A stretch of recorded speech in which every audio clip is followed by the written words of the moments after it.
and gentlemen, I hope you are all having a wonderful day. I am having a hard time getting my front-facing camera all hooked up. I think it had a software update recently, and it decided to stop talking to my computer. But that's okay. Hopefully, I see my mic is working, so you can all hear me, and I'm going to continue to work on this camera issue while we are talking about bugs and doing all those things, so hopefully by the end of the session, you'll be able to see me.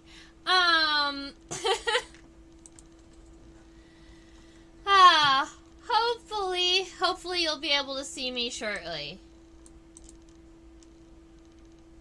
Okay, so, I know that, so this is Trisha with Insectopia, and we are, let's see, actually, let's get Terry. Terry is going to be me for a while. There we go. That works. Alright, so, Terry is teaching class today until I can get my camera working, but I think Terry will be fine with that. Yeah, exactly. I just had an update, and it's, unfortunately messing with my camera, and I didn't realize it was going to do that, or I would have pushed the update until after our session. But that's alright. We will be able to work it all out.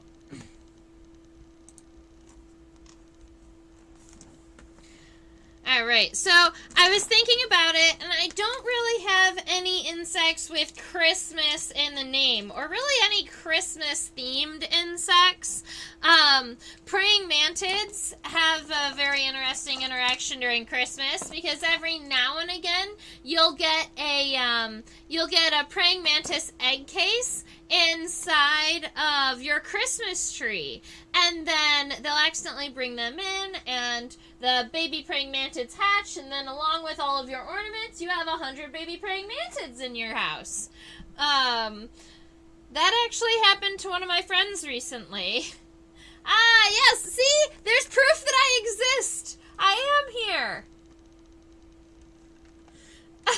Best ornaments ever, right? Well, you would think so. If you were, if you're one of us, you would think that's the coolest thing ever. But as it turns out, the average person and the average population, they don't prefer to wake up to 100 bugs all over their Christmas trees. They take care of your fungus gnat problem. That would be great. You would have a mating population. You could have a whole population in your house. Alright, I'm going to turn our water bunny around so he's face up.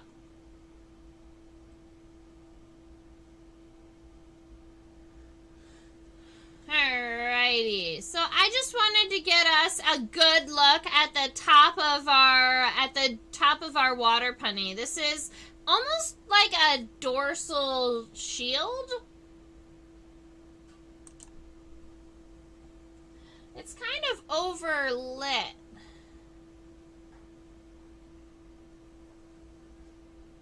Either too bright or too dark. That's okay. Yeah, I don't know if I'm going to be able to get this camera to go. Try that again.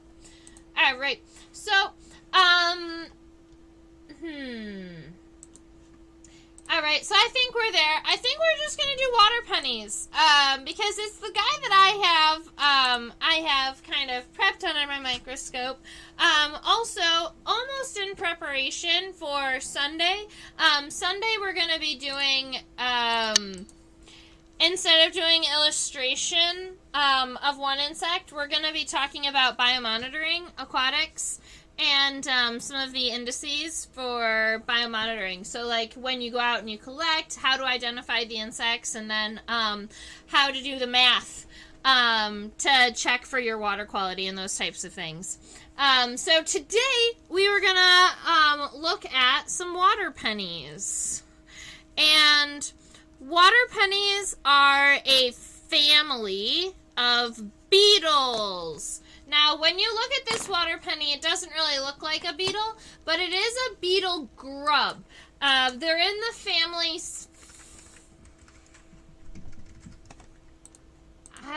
always mix up the first couple of letters. It's Sphenity. P.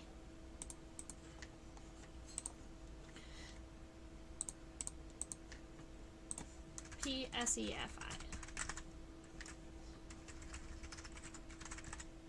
Yeah, like that.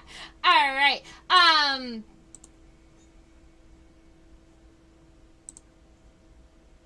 Is that right? Yeah. So, the family name is Sphenity, and I always mix up the first couple letters, so forgive me for that lag a little bit. But it's an entire family of beetles, and this is just the grub, or the immature stage. The adult beetle doesn't look as fun and interesting. The adult beetle is mostly just like a black... It's like a little black beetle that looks like it's leggy, like a darkling beetle. It's almost like a mixture between a darkling beetle and a riffle beetle. And it's aquatic, just like the water pennies are.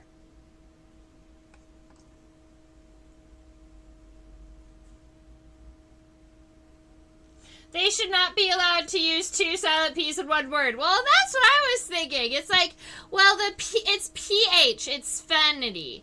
So the PH does kind of make a sound. But yeah, that's why I generally will have an issue. Sometimes I want to just do PSP and skip that first E, but we got this. So the dorsal view of our water penny is not too exciting. The ventral view is really, really awesome. But I wanted to start you off with the top.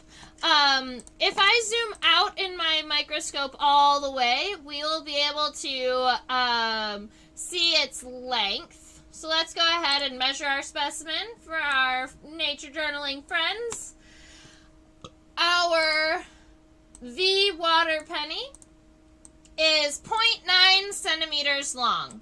So it's almost 1 centimeter in length, and this is a fairly large water penny. It was the biggest one that I could find in the vial that I collected, and I think I collected the biggest one I could find in the river. So, closing in on getting ready to pupate. Now, from the top, we can see mostly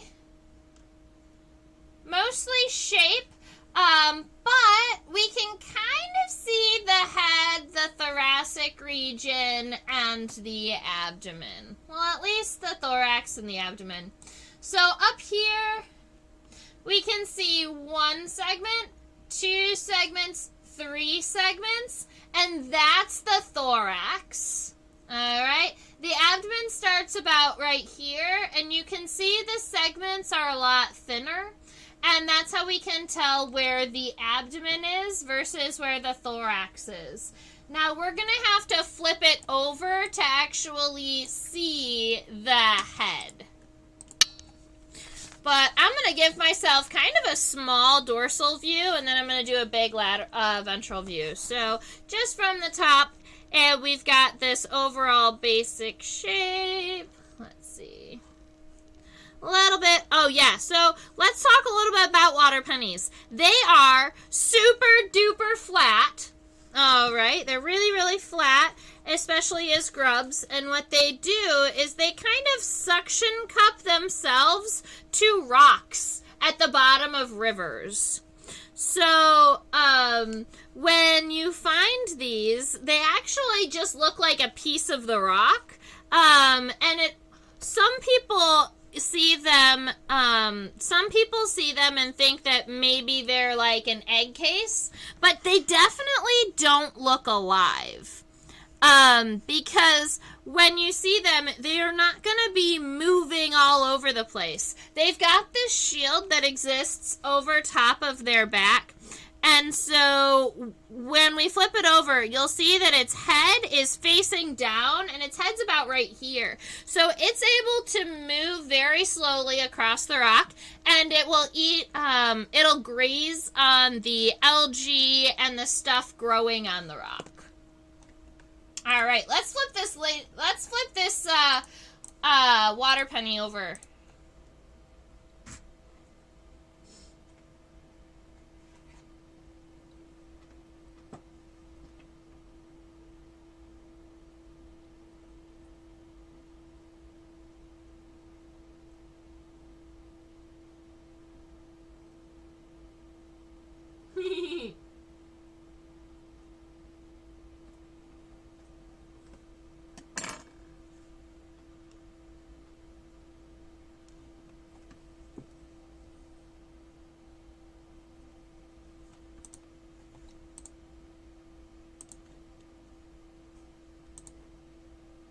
Now I just need to get it in focus really quick.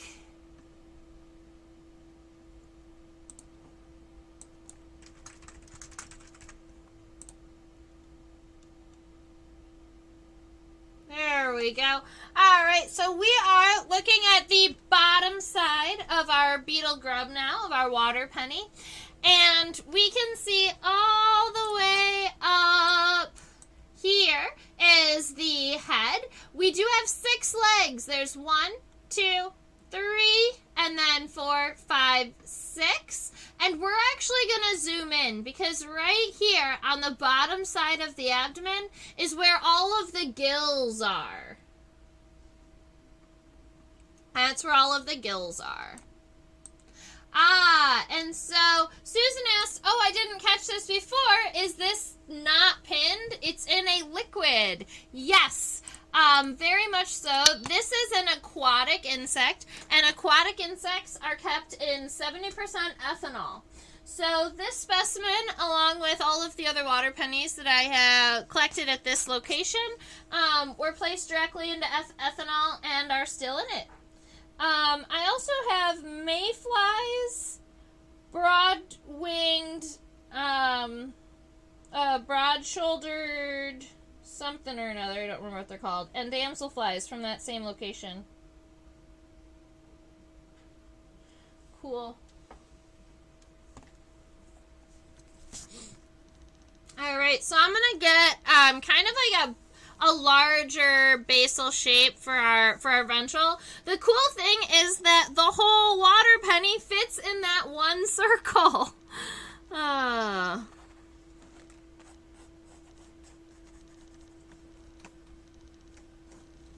They are really, really well camouflaged too.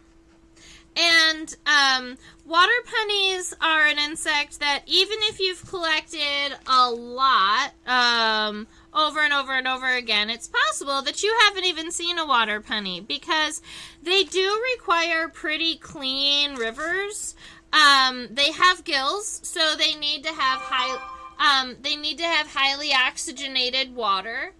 They also need there to not be much sediment or kind of turbidity in the water, because if there's too much sediment burying all of the rocks, then they don't have the ability to eat the algae like they want, and they just can't survive in that type of environment.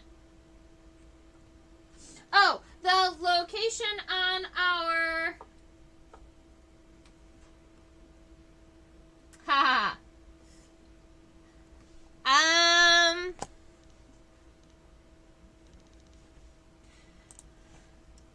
I could tell you exactly where it is on a map. My label has walked away, so I'm looking right now for you. It's definitely Pennsylvania in 2021 in a stream.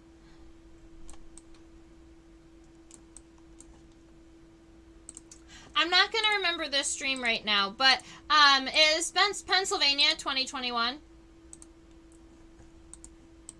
I think a lot of your other locations I've mostly told you state. It was funny because this one, I had just kind of driven westward that day, and I was just looking for a place to go and collect, and there was a really, really cool walking bridge that crossed over a river, and so I went down into the river and collected them there. Alright, so I think I'm pretty happy with my outer shape for my outer shape for my friend here. You could even give yourself some kind of basic placements for where you think your head might be. And then our leg connections. So 1 pair of legs, 2 pairs of legs, 3 pairs of legs. And then after all 3 pairs of legs, that's where your abdomen is going to start. And I think if you just have where the head is, where you plan on putting the legs, and kind of where the abdomen starts, that's going to give you enough of something to go off of so that you can keep track of where you are in your buggy. Is there something about the physiology that it would not be able to be kept safe in the air? It's less about how safe it is in the air and more about the strength of their exoskeleton, I guess. It's kind of hard to define, but if you take an aquatic insect and you pin it and put it into a collection that way, your specimen is going to, wait a minute, our alcohol's drying up. So if you take an aquatic specimen and you put it in the air, the body is likely to kind of shrivel up a little bit, I guess, is what you would call it. It kind of collapses in on itself a little bit if it is in the air for too long. And so you end up losing the characteristics of the specimen. So a lot of times we keep all aquatic specimens in liquid. And there's some people who even keep aquatic adults in liquid, like the adult caddisflies and the adult stoneflies and the like. Look at how cute its face is!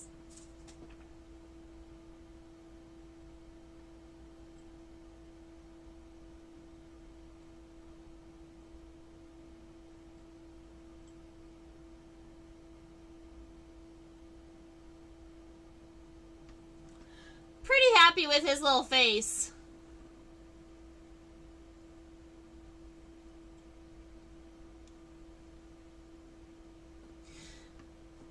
There we go. It lit up a little bit. So that is our little water penny head. You can see its antenna up in the top. It has those little labial palps, or the mouth fingers, that are going to help it grab onto food. I am honestly not sure about these black spots here because I feel like they are in the wrong spot for eyes. They seem more like a coloration on the exoskeleton. I believe the eyes would be back here behind the antenna, but yeah, that's where they are. I can zoom in maybe.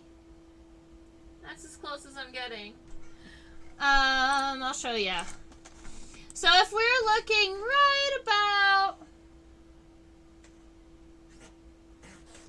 That's the thing about doing a specimen that's in alcohol. It floats away. Alright. If we look right about here, we can see that it's a little bit darker behind the antenna. And that is right about where the eyes would be. I can't imagine that water pennies have very great eyesight. I don't think that they really need it. Considering that they just crawl along rocks and eat the algae that they can find. Let's get us a cute sketch here. The water penny is going to be a unique one to sketch. I've not tried to sketch one of these guys before, but he's a unique insect that we haven't done yet. And I know that many of you have been here for so long. We've done so many of the insects. Trying not to repeat ones, we have to pick funny ones, like our water penny here.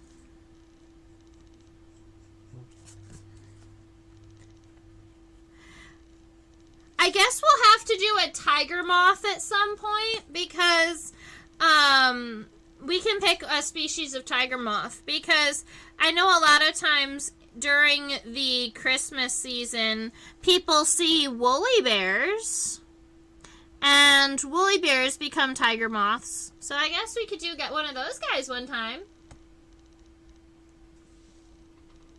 Do they have compound eyes or just simple ones? Now, with water pennies, I am not 1,000% sure, but with most, I would say most beetle grubs will have simple eyes rather than compound eyes. But I have not done a lot of reading about water pennies. They're one of those unique ones. They do have chewing mouth parts down here so that they can chew and swallow their food. And they have these labial palps, those little mouth fingers.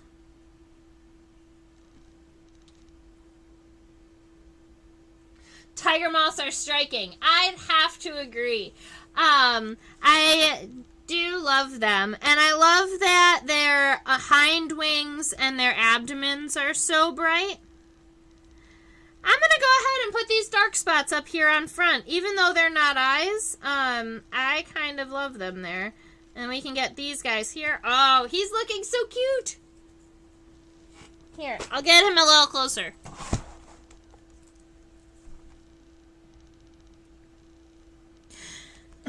Alright, so let's move down from our head.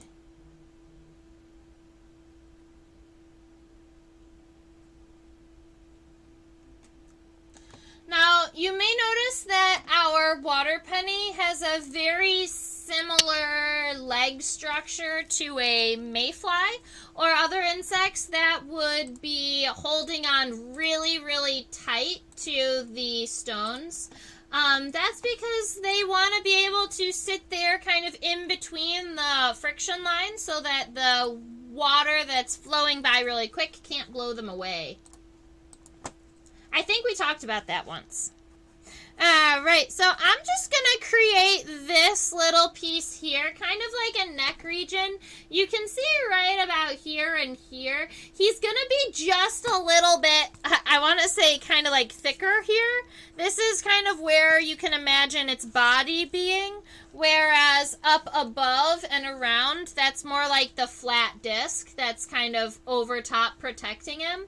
I would say that this piece right up here that's going and projecting over top of the head is actually the pronotum, or the top of the first segment of the thorax that's expanding over on top of our head.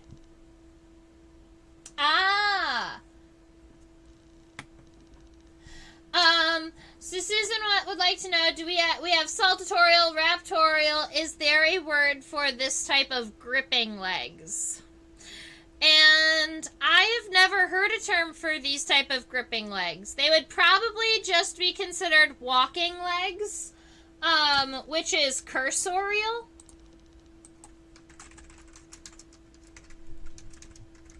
Wait, it's not cursorial. Cursorial is running.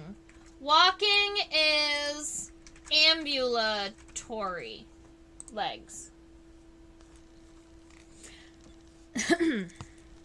I wouldn't call them. I've never heard gripping as like a defined type. But we do have. Let's see. I'm trying to see some of these. This guy is gonna look kind of creepy once we get them all together, I think. Here.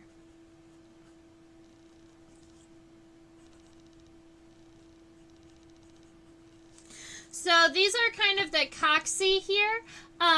That's right about here. And then coming out from here to about here, that's our femur. That is the femur. It's not very long. Let's see. So it comes out like this. We'll end it on an angle. I believe that we asked last week about extra pieces of the leg. Between the femur and the tibia, there is a little itty-bitty triangular piece in there. It's probably very small. It's called the trochanter. Spelled this way. I think it's new enough. I'll spell it for everybody. And then our tibia is going to be coming back towards center.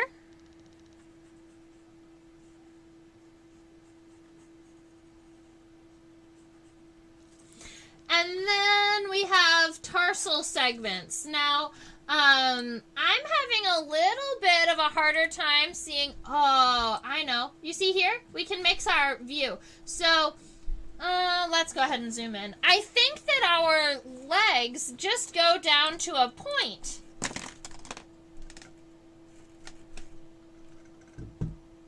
Those are wild. We're going to look at the other front leg because this will help us out a little bit.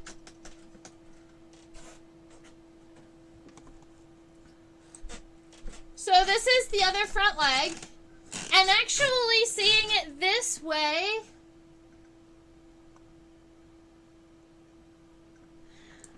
helps me out a little bit because I have these segments are skewed just a little bit. Check this out. This is our femur here. Our trochanter is this shape here. This wide piece is our tibia. I didn't see this segmentation on the other side, but that's very much what it is. So it actually has kind of like an oddly expanded trochanter that gets narrow and wide right here. So that's that segment in between the femur and the tibia. And the tibia is kind of wide. His leg is going to be funky looking. I'll do it this way.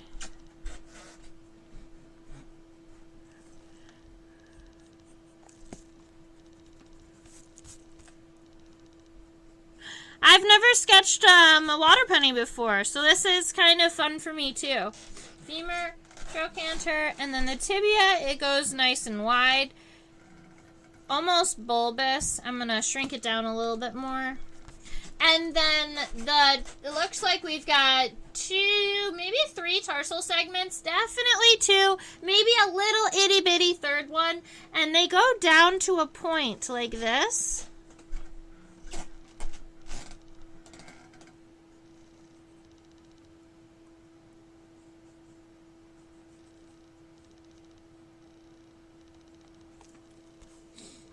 Alright, so kind of a funky looking leg.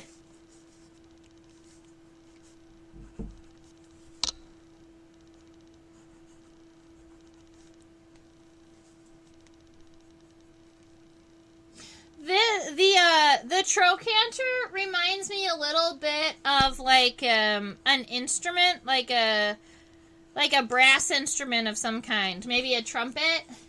I don't know, the way that it shrinks and grows.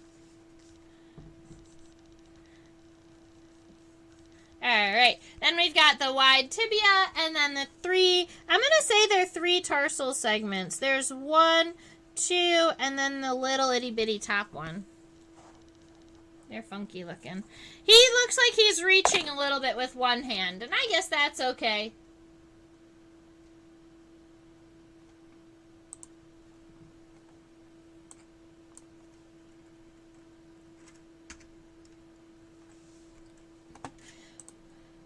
I like the word prehensile for that purpose. I've never heard that term used for insects, but I mean, I think everybody would understand what you were going for.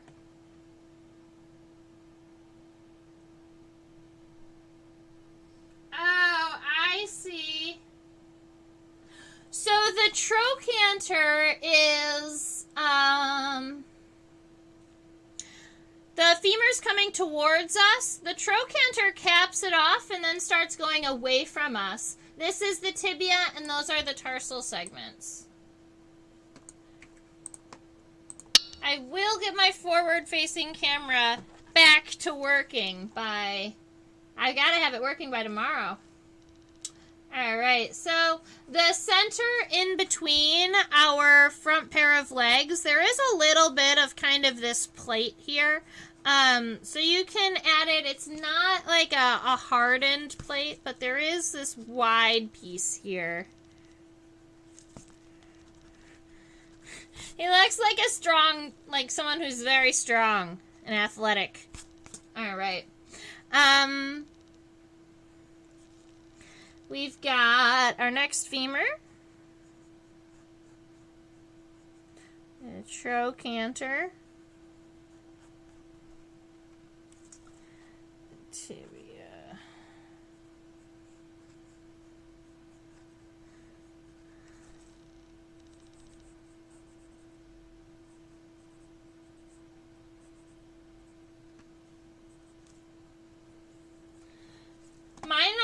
My legs are getting a little wonky. I hope your legs are doing a little bit better than mine. Coming up and then going back out. I feel like I've got one or two issues happening here. Sorry, guys. That might be a little bit better. Just pull it closer to me. And then...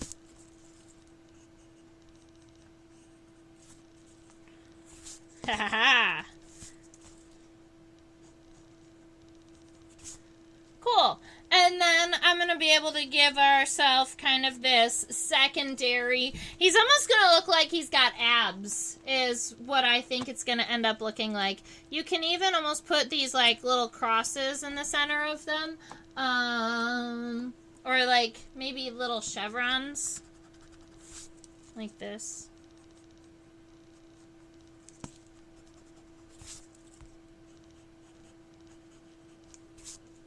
Okay.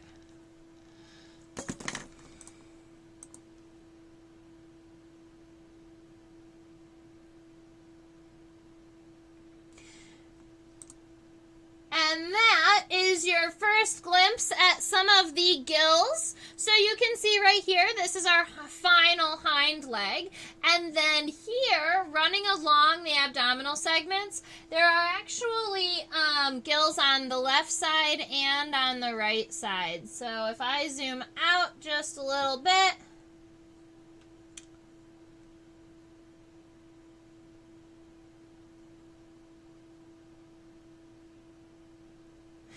those are the gills that the water penny is going to use to breathe, to pull oxygen out of the water.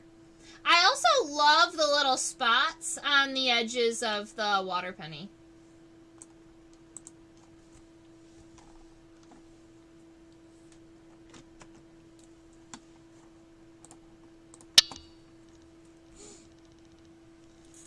I don't know that enough insects have I was thinking about this, and I don't know if enough insects have like a grabbing type leg for them to give it its own name. Because like honeybees just say that they are walking legs, even though the hind leg has a pollen basket. So you could argue that it's for collecting pollen, but we don't give it a different or a new name, even though it has a different function, because it also just walks. So I wonder if it could be the case for these guys, that maybe because they grab, that's fine, but maybe it's just like an adaptation or an adapted part of a walking leg. Alrighty.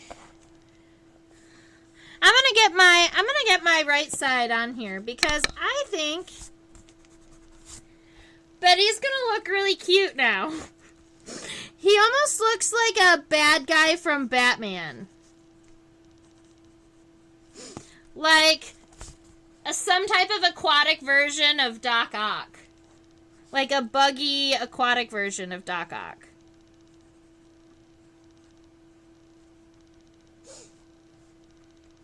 You thought of those gills as holes and not tentacles. Yeah, so insects can have a variety of gill types. Dragonflies, they have anal gills, and their gills are actually on the inside, kind of, up inside. So they have to pull water into their body to breathe. There are insects like our water pennies, and some aquatic caterpillars that use these hairs as these hair-like gills to breathe. And then some, like damselflies and mayflies, have almost look like they have leaves connected to their body. They're like these fins, but then they have little, I think they would be considered tracheoles in the gill. So some of them have these like large, flat kind of tail-like guys, and those are gills too. And we just call them all gills, even though they are all in different kind of forms.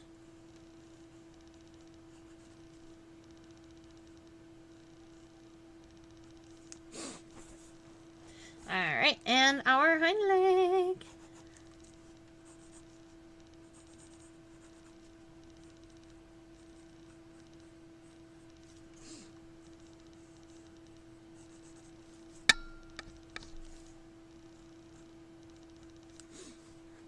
Alright, so we have a front, a middle, and a hind section. Pro, meso, meta. And right at the end of these hind legs and where they are connected, that's going to be the end of the thoracic region. And from here all the way up to the top, there are only, I believe, 2 lines. So we've got this line that connects. Maybe we'll zoom out a little bit and see those before we put them in.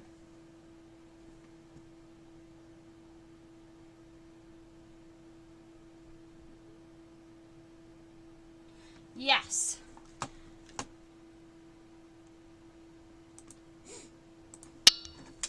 All right, so we have a separation in the segments here.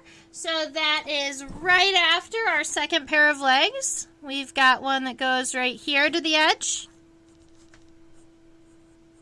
And then right after the front pair of legs, this line here comes up on a diagonal like this.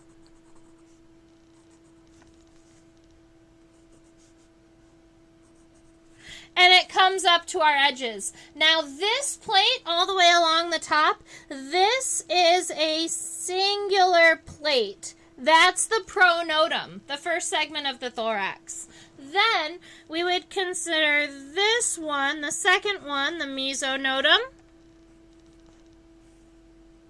And then the meta.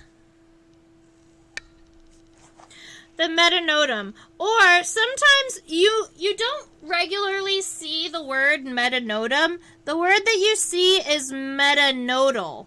And that is like using the metanotum as a location. So you can say the metanodal suture, meaning a line on the metanotum. But I like to give you guys the base words so that when you do read about these guys, you have a basic understanding of what you're looking at and reading about. So that is a head and a thoracic region of a water penny. And I'm going to get to our abdomen.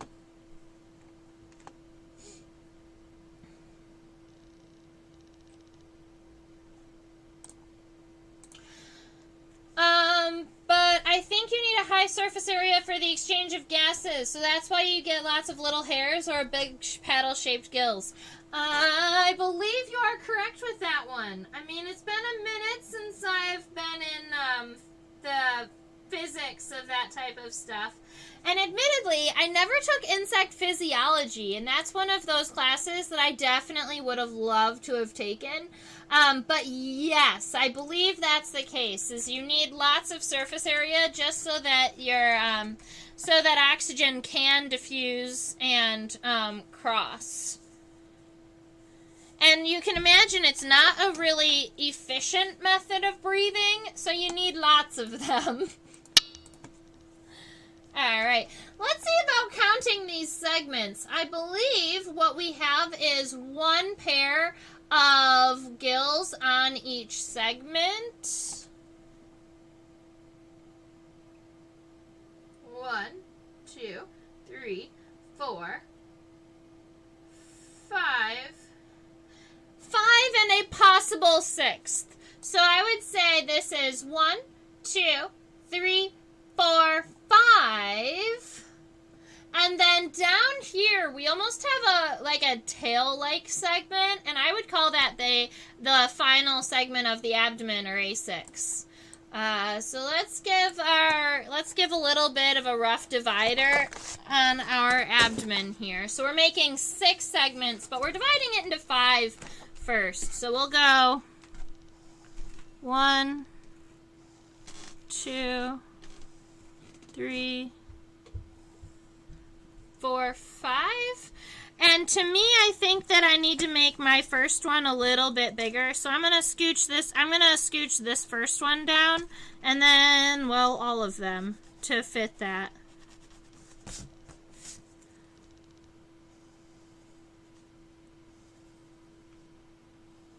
That's better, I think. Oh, you know what? I think I know what'll make this better. Where'd my big eraser go? I don't know.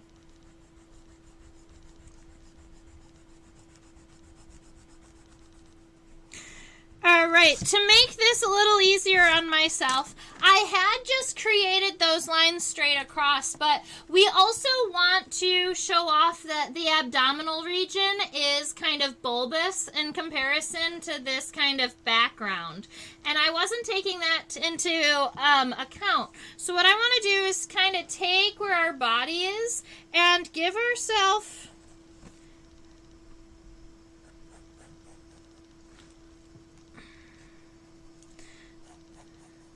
an abdominal region. That's going to help a lot.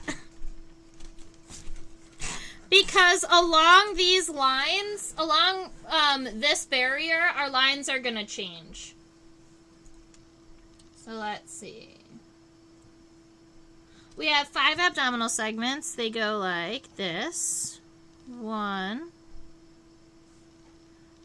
2, 3. Oh, I don't know anymore.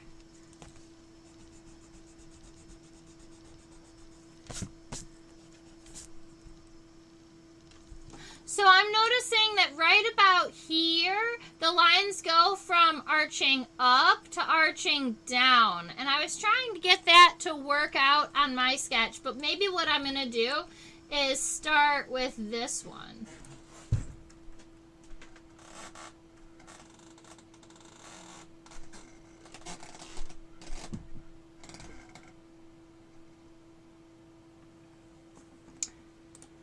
I just zoomed in a little bit for myself.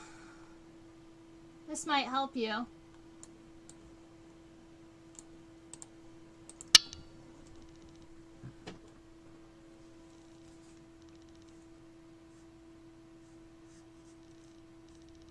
So I'm going to go 2 up, 1, 2, and then 2 down, 3, 4.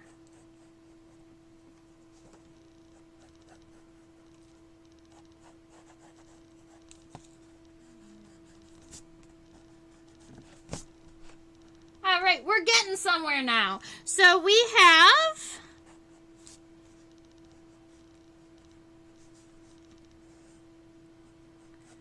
some approximate abdominal segments here, not including that outside shield. We'll be bringing these lines out after we get the inside stuff done, I think. That's going to just make it a little bit easier on us. So I'm going to just annotate where our gills are coming out from. So we have some gills on the left and the right side of here. And then they're on every single segment.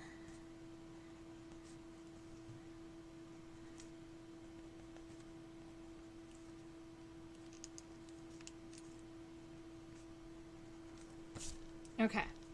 Alright, I'm going to get some of these lines I'm actually pretty happy with now on the outside, so I'm going to darken these up just a little bit.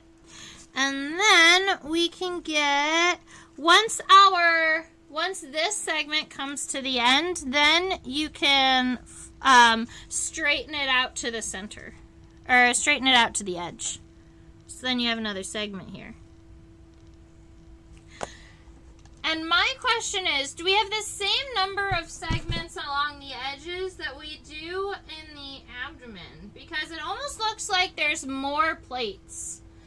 And I think that's what was throwing me off just a little bit here. We have 1, 2, 3, 4, 5, 6, and then 7. And you could almost count this. 1, 2, 3, 4, 5, 6, 7, 8.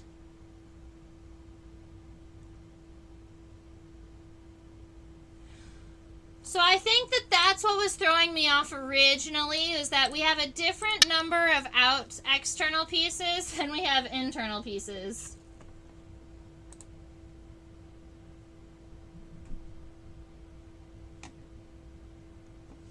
Okay.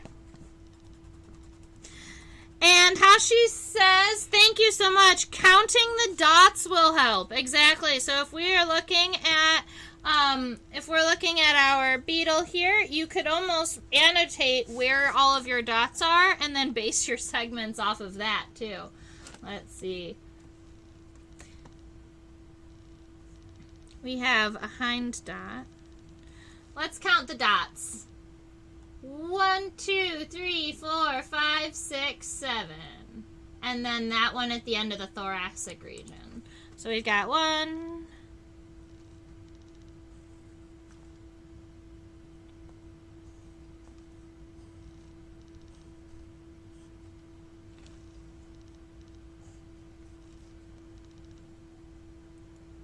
1, 2, 3, 4, 5, 6.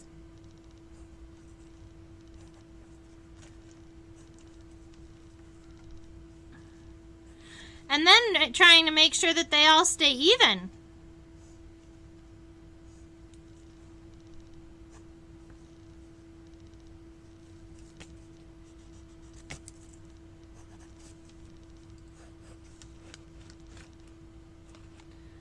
That's going to look really awesome when we get these lines finalized.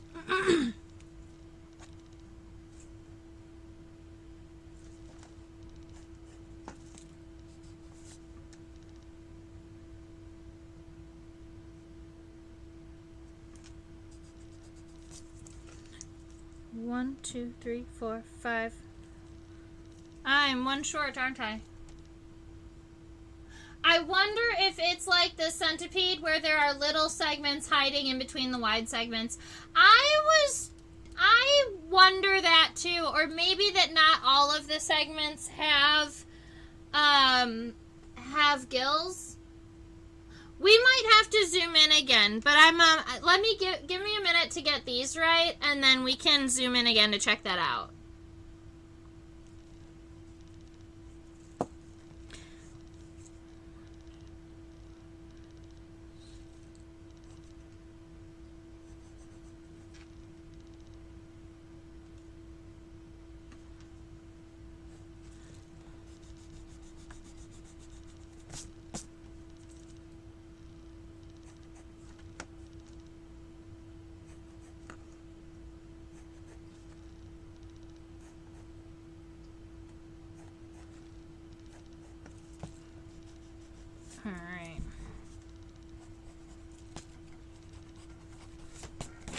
So I'm going to get these outer segments sketched out, and then we'll go ahead and zoom in and see if we can figure out the mystery of the missing segments.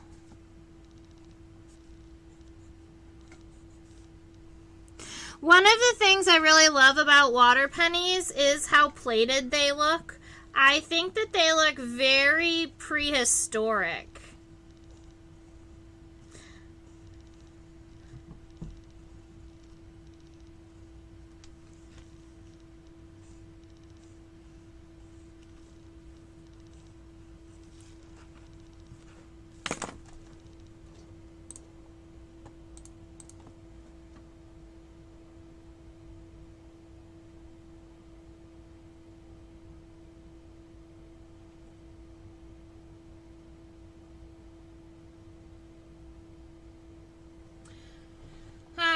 So if we were really trying to see if these outer lines all matched, this line would have to come right about through here.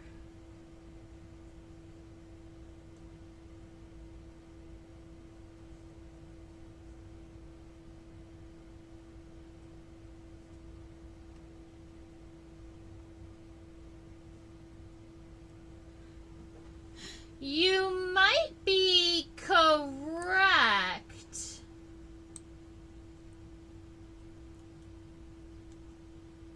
If all of these gills were along the edges of the segments rather than in the center of the segments.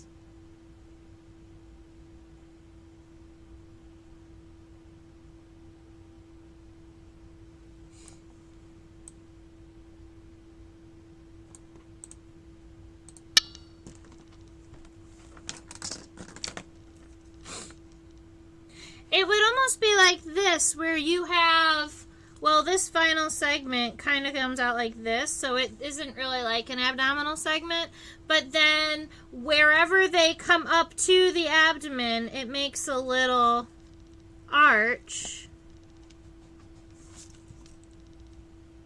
through the body and then comes back down, and then you have all of the gills at the edge. And so this one would then come up. There would be an arch from here to there, and then these gills would be more like here.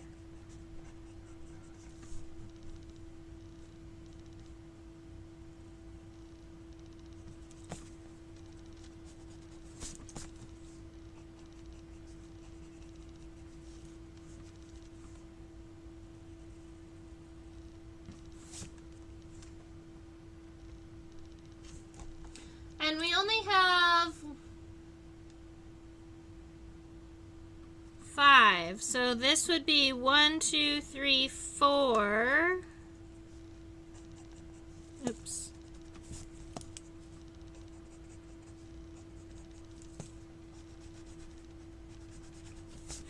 And then this one.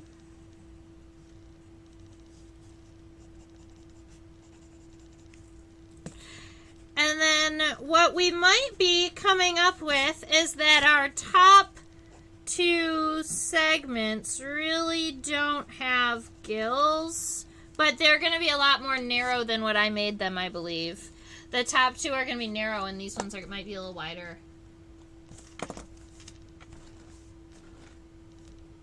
I'm a lot happier with that interpretation.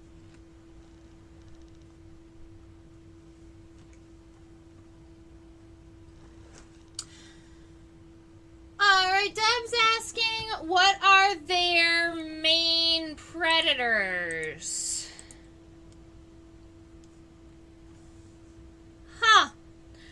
I would imagine their main predators are going to be another type of predatory insect. Maybe. So they live in clean, fresh waters with running and highly oxygenated. So any predatory stoneflies would really like to eat these guys, and any predatory caddisflies would really like to eat these guys. And I believe both predatory caddisflies and stoneflies you would find in the clean water setting that these water pennies are also found in. Hellgrammites would be living in the same region, but I think hellgrammites are going to want something bigger, and they're probably not going to want to peel the water pennies off of the rocks. Dragonflies are predatory and would be in the same region, but they prefer to grab their food out of the open water rather than kind of pulling it off. But if it was like a predator that was like a hunt and search predator, like a stonefly or a caddisfly, I'd imagine they do a lot of eating of these guys. Do I have any specimens of the adults? Unfortunately, I do not. I have not collected an adult water penny yet. I do have a good number of aquatic beetles, but none of them are water pennies. I have got like riffle beetles and the like.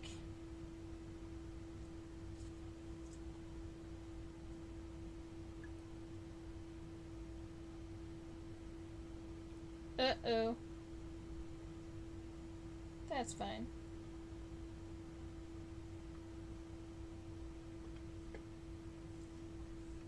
What about crayfish?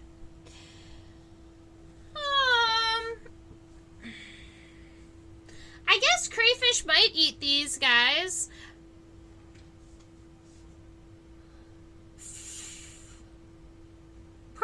crayfish. I bet you if they find them and saw them, I bet you that a crayfish probably would eat a water penny, kind of pick it up off of the ground and eat it. Or pick it up off of a rock and eat it. Crayfish are also going to be in nice clean water. I don't imagine them like within the rocks as much. I always imagine craneflies kind of on the ground in like the terrestrial habitats, like amongst the mud or the sand or whatever is the sediment of choice.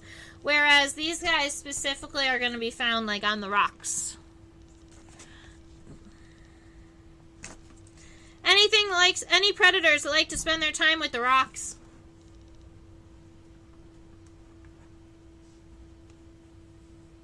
I need to find a really funny kind of like picture of me to put right here when and if my camera breaks down again, so that I can have like a picture of me that you can see. I think that'd be kind of funny.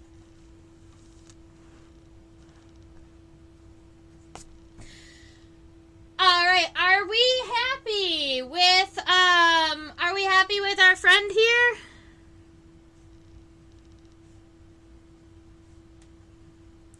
On Sunday, we are talking biomonitoring. So we're going to be talking about identification of aquatic insects, not all the way down to family, probably down to order, and then we'll discuss how to go further on the specimens, but we probably won't go over all of them because there are a whole lot of aquatic insects out there in the world. But we'll go over that, and then we'll go over the major indices and how to determine water quality and water health, so that if you wanted to do that in your own backyard, you can. And I'll go ahead and I can share with you my data sheets and stuff. If you reach out to me by email, I can email you some data sheets to use for aquatic biomonitoring if you'd like.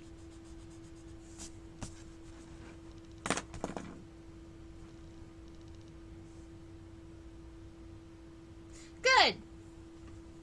So Deb says, hey, the crayfish are hiding under the rocks and in the gravel. So yes, as long as they're hiding amongst the rocks, I think that they probably would pick the water pennies off of them. Oh, yay, you bought yourself a microscope. That's so exciting, Deb. I love it.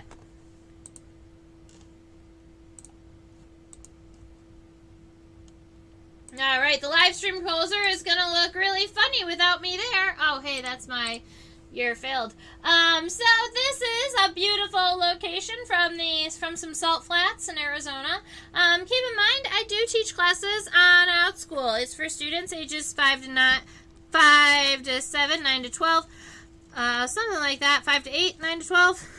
My goodness, it's been a long day.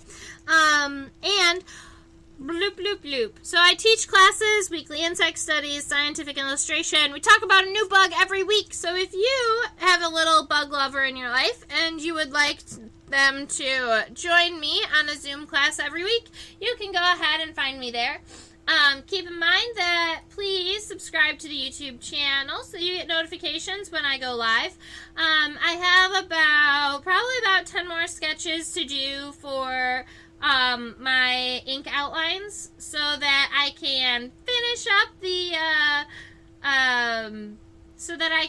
up the coloring book. That is in the works, and so that's exciting. That bottom right corner box is just the QR code to the donation link. That is my direct link to PayPal. If you really enjoyed yourself today, if you learned something, if you would like to, if you are going to go and share the knowledge, feel free to drop me a couple of dollars. It's always super duper appreciated.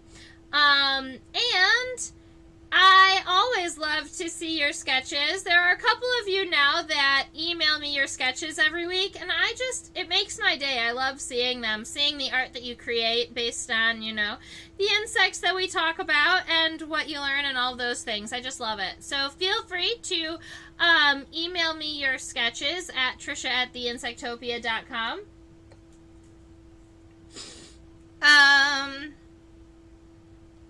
All right, very good. So I think that's all we have for today. I'm sorry my camera didn't work out, but it will be back by Sunday, I promise. All right, have a wonderful, wonderful week and stay buggy. Goodbye, everybody.